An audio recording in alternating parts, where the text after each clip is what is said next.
आजची आपली रेसिपी महाराष्ट्रातील प्रत्येक घरामध्ये आठवड्यातून 4 वेळा तरी बनतच असेल। तसेच महाराष्ट्रातील मुलगी बघण्याचा कार्यक्रम म्हणजे कांदे पोह्यांचा कार्यक्रम होतोच होतो। तर आज आपण तुम्हा आम्हा सगळ्यांचे आवडते मोकळे मऊसूद पोहे बनवणार आहोत। पोहे करताना बऱ्याच जणांचे पोहे खूप भातासारखे चिकट होतात किंवा कोरडे झाले तर खूप जास्त ड्राय किंवा वातूळ होतात। हे करताना या चुका होऊ नये यासाठी आपण संपूर्ण व्हिडिओ टिप्ससह व्यवस्थित दिलेला आहे। व्हिडिओ अगदी शेवटपर्यंत पहा, जे तुमचेही पोहे अतिशय मोकळे मऊसूद आणि सॉफ्ट चवीला छान असे होतील। नमस्कार, मी सुषमा खूप खूप स्वागत करते तुमचं आपल्या किचनमध्ये। इथं मी तुम्हाला पोह्यांचे पाकिट दाखवलेलं आहे। तुम्ही असं म्हणाल की हे का बरं पाकिट दाखवलं असेल? मी नेहमी पोहे करताना या पाकिटातले पोहे वापरते। तर हे पोहे, या पाकिटातले जे पोहे असतात हे पोहे अख्खे असतात, ते चुरा झालेला नसतो, त्यामुळे आपले पोहे चिकट होणार नाहीत, त्याचा लगदा होणार नाही आणि भिजवताना सुद्धा खूप जास्त पाणी ते सोक करत नाहीत।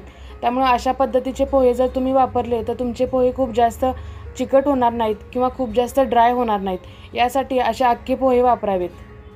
तुमच्याकडे जर साधे सुट्टे पोहे असले तर तेही वापरू शकता, परंतु त्याच्यामध्ये खूप जास्त चुरा असतो, त्यासाठी मी असे पोहे वापरते। इथं तुम्हाला दाखवते मी कशा पद्धतीने हे पोहे कसे लांब आहेत। इथं पाहू शकता अजिबात चुरा नसतो, याच्यामध्ये घाण नसते याच्यामध्ये कुठलीही, आणि लांब पोहे असले तर पोहे छान भिजलेही जातात, खूप जास्त पाणी घेत नाहीत। अशा पद्धतीनं हे पोहे असतात। व्हिडिओच्या सुरुवातीला एक निवेदन करते, माझ्या चॅनलवरती नवीन असाल तर चॅनलला सबस्क्राईब करा आणि बेल आयकॉनला क्लिक करा, म्हणजे असेच पारंपरिक पदार्थ तुम्हाला पाहता येतील। इथं आपण पोहे भिजवण्यासाठी ही चाळण घेतलेली आहे। ही पुरणाची चाळण आहे किंवा तुम्ही जाड चाळण घेतली तरी चालू शकते, परंतु यामध्ये मी नेहमी पोहे भिजवते।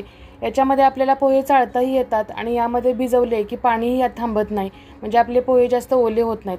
हे भिजवायचे नसतात, फक्त आपण धुवून घ्यायचे असतात। इथं मी 2 कप घेतलेले आहेत। 4 लोकांसाठी 2 कप पोहे बरोबर होतात। आणि जर मी इथं मुठीनं घेते, असं तुम्हाला का दाखवलं की घरी ज्यावेळा मी पोहे करते तेव्हा 1 मूठ म्हणजे छोटी 1 प्लेट पोह्यांची तयार होते। पोहे आपण अशा पद्धतीनं छान चाळून घेणार आहोत, म्हणजे त्यामधला जो काही खाली गाळ असेल तो खाली निघून जातो।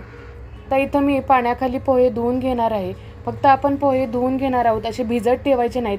गमेल्यामध्ये वगैरे तुम्ही जर पोहे भिजवले तर ते पोहे चिकट होतात, यासाठी चाळणीमध्येच नेहमी पोहे भिजवायचे कधी पण।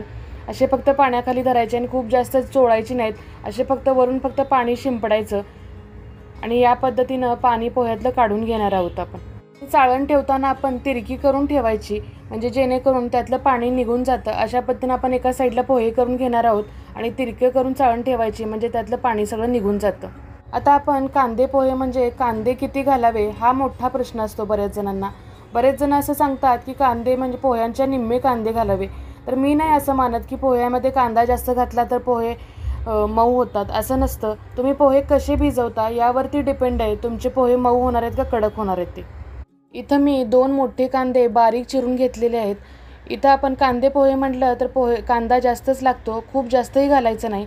आणि आपण 4 हिरव्या मिरच्या बारीक चिरून घेतलेल्या आहेत। इथं मी आता पाव कप शेंगदाणे भाजून घेणार आहे छान, अगदी साल निघेपर्यंत आपण छान कमी गॅसवरती शेंगदाणे भाजून घेणार आहोत। इकडे गॅसवरती आपले शेंगदाणे भाजले जाते तोपर्यंत आपण आपले पोहे मोकळे करून घेऊया।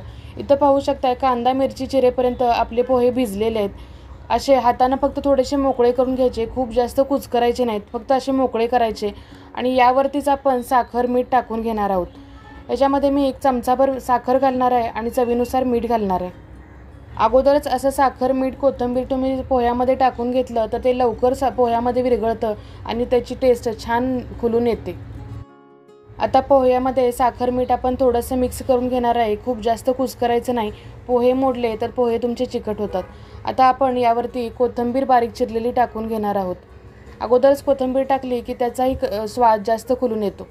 पोहे तयार झाले तोपर्यंत आपले शेंगदाणे छान भाजून झालेले आहेत। शेंगदाणे मी तळून नाही घेतले, बऱ्याच वेळेला शेंगदाणे तळून घेतले तर पोहे खाल्ल्यावर पित्त झाल्यासारखं होतं, म्हणून शेंगदाणे नेहमी भाजून घालावेत। शेंगदाणे काढल्यानंतर त्यामध्ये 2 ते 3 पळी मी तेल घातलेलं आहे। पोह्यामध्ये थोडंसं चढतं तेल घालायचं आणि छान तेल गरम झाल्यानंतर आपण 1 चमचाभर मोहरी आणि नंतर जिरे टाकणार आहोत। मोहरी पूर्ण तडतडल्यानंतर मगच जिरे टाकायचे आणि 10 ते 15 कढीपत्त्याची पानं घालायची आणि ती छान तडतड वाजली पाहिजेत।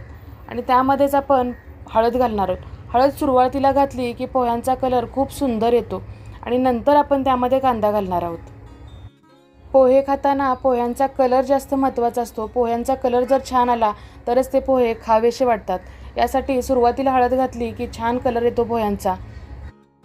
कांदे पोहे करताना कांदा कितपत भाजावा यावरती तुमच्या पोह्यांची टेस्ट अवलंबून असते.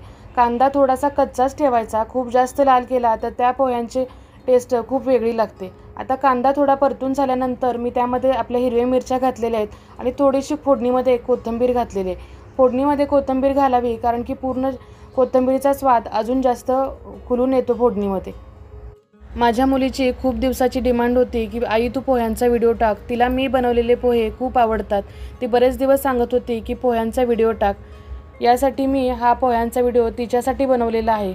आता आपण शेंगदाणे थंड झाल्यानंतर त्याची सालं काढून घेतलेली आहेत आणि ते छान पाकडून घ्यायचे. आता आपला कांदा थोडासा भाजून झाला आहे तर त्यामध्ये आपले शेंगदाणे घालणार आहोत आणि तेलाबरोबर हे शेंगदाणे छान परतून घेणार आहोत म्हणजे शेंगदाण्यालाही छान क्रंच येईल. बऱ्याच जणांचं असं म्हणणं असतं की पोहे खाल्ले की आम्हाला पित्त होतं, परंतु तसं नाही आहे. तुम्ही जर पोहे आणि चहा एकत्र घेतला तर तुम्हाला पित्त होऊ शकतं. त्यामुळं पित्त होऊ नये यासाठी पोह्याबरोबर चहा घेणं टाळावं. आता आपली फोडणी छान परतून झालेली आहे. कांदाही छान भाजत आलेला आहे. तर आता आपण आपले यामध्ये पोहे टाकणार आहोत. सुरुवातीलाच आपण आपले पोहे तयार करून घेतले होते. तर आता हे थोडेसे असे फक्त वरखाली करणार आहोत की जेणेकरून साखर मीठ व्यवस्थित झालं पाहिजे यासाठी. आपण आता या फोडणीमध्ये आपले तयार जे केलेले पोहे आपण यामध्ये घालणार आहोत. पोहे परतताना खूप जास्त असे हलवायचे नाहीत, खूप जास्त परतायचे नाहीत, मग पोहे मोडतात. यासाठी अगदी हलक्या हातानं पोहे परतून घ्यायचे अशा पद्धतीनं. इथं पाहू शकताय पोहे परतत जातील तसे पोह्यांचा कलर खूप सुंदर येत जाईल. आणि पोहे परतताना गॅस अगदी कमी करावा. पोहे जास्तही गरम करायचे नाहीत की जेणेकरून ते कडक होतील. असे कमी गॅसवरती पोहे अगदी मंद गॅसवर असे परतून घेणार आहोत आपण. आणि पोहे केल्यानंतर पोहे कधीही झाकायचे नाहीत लगेच. पोहे तुम्ही जर झाकले तर पोह्यांचा रंग चेंज होतो आणि पोहे परत लगद्यासारखे चिकट होऊ शकतात. यासाठी पोहे कधीही झाकायचे नाहीत. तर पोहे गरम होईपर्यंत कमी गॅसवर असे परतत राहायचे फक्त पोहे.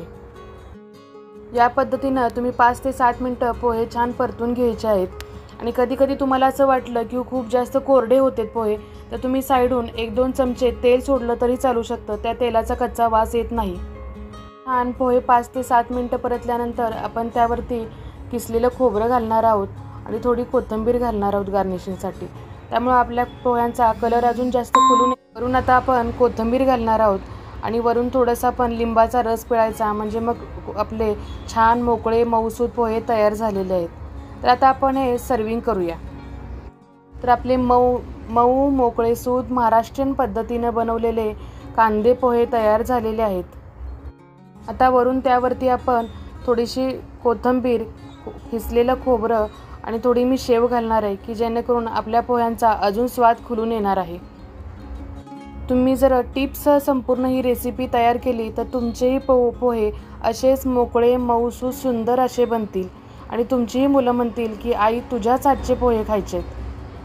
आणि त्याबरोबर तुम्ही असं आपण इडलीबरोबर जे सांबार करतो ते जर सांबार बनवलं ते तर खूप सुंदर लागतं पोहे आणि सांबार. तर तुम्हाला जर सांबार आवडत असेल तर तुम्ही असे सांबारसुद्धा त्या पोह्याबरोबर करू शकता. अशी महाराष्ट्रीयन पद्धतीची मऊ मोकळ्यासूद पोह्यांची रेसिपी तुम्हाला खरंच आवडली असेल तर चॅनेलला नक्की सबस्क्राईब करा, लाईक करा आणि कमेंट करा आणि तुमच्या फ्रेंड सर्कलमध्ये हा व्हिडिओ नक्की शेअर करा. परत भेटू अशाच एका दणदणीत नवीन व्हिडिओसह. धन्यवाद.